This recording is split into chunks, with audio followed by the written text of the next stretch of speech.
இலங்கையின் வடக்கு கடல் பரப்பிற்குள் 5 படகுகளில் எல்லை தாண்டி மீன்பிடிப்பில் ஈடுபட்ட 32 தமிழக மீனவர்கள் கடற்படையினரால் கைது செய்யப்பட்டனர். யாழ்ப்பாணம் நெடுந்தீவு கடற்பரப்பிற்குள் 3 படகுகளில் எல்லை தாண்டிய 25 மீனவர்களும், மன்னார் கடற்பரப்பிற்குள் 2 படகுகளில் எல்லை தாண்டிய 7 மீனவர்களுமே இவ்வாறு கைது செய்யப்பட்டு மாவட்ட கடற்றொழில் நீரியல் வளத்துறை திணைக்கள அதிகாரிகளிடம் ஒப்படைக்கப்பட்டுள்ளனர். இவ்வாறு ஒப்படைக்கப்பட்ட தமிழக மீனவர்கள் நீதிமன்றங்களில் ஆயர் செய்ய நடவடிக்கை இடம்பெறுகின்றது.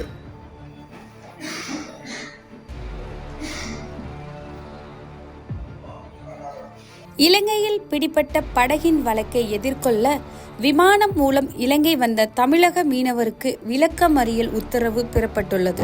மன்னார் கடற்பரப்பிற்குள் 2024 நுழைந்த சமய கடற்படையினரால் கைது செய்யப்பட்டு மீன்பிடி திணைக்கள அதிகாரிகளிடம் ஒப்படைக்கப்பட்டு நீதிமன்றில் முற்படுத்தப்பட்டது. அதன்போது படகிற்கான விசாரணைக்கு நேற்றைய தினம் திகதியிடப்பட்டிருந்தது.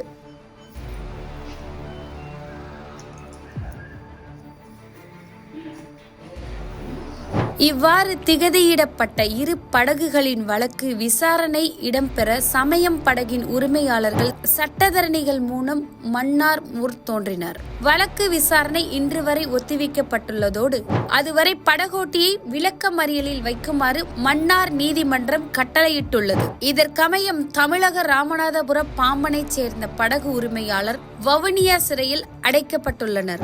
இலங்கைக்கு கடத்தும் நோக்கில் தமிழக ஏர்வாடி கடற்கரைக்கு எடுத்து வரப்பட்ட 2000 கிலோ பீடி இலை தமிழக போலீசாரால் கைப்பற்றப்பட்டுள்ளது. இலங்கைக்கு கடத்தும் நோக்கில் படகில் ஏற்றுவதாக இரவு 9 மணி அளவில் ஒரு லாரியில் கடற்கரைக்கு எடுத்து வந்த சமயம் போலீசாரை கண்டதும் கடத்தல்காரர்கள் தப்பி ஓடிவிட்டனர். அதன் போது லாரியை பரிசோதனை செய்த தமிழக போலீசார் அதிலிருந்து 30 கிலோ எடையுடைய 70 போதிகளை மீட்டுள்ளனர். இதனால் இலங்கைக்கு மேற்கொள்ளவிருந்த ஒரு கடத்தல் நடவடிக்கை முறியடிக்கப்பட்டுள்ளது. 5 படகு 32 இந்திய மீனவர்கள் கைது. அதை ஏன் இன்னும் அரசாங்கம் எந்தவித நடவடிக்கையும் எடுக்கவில்லை?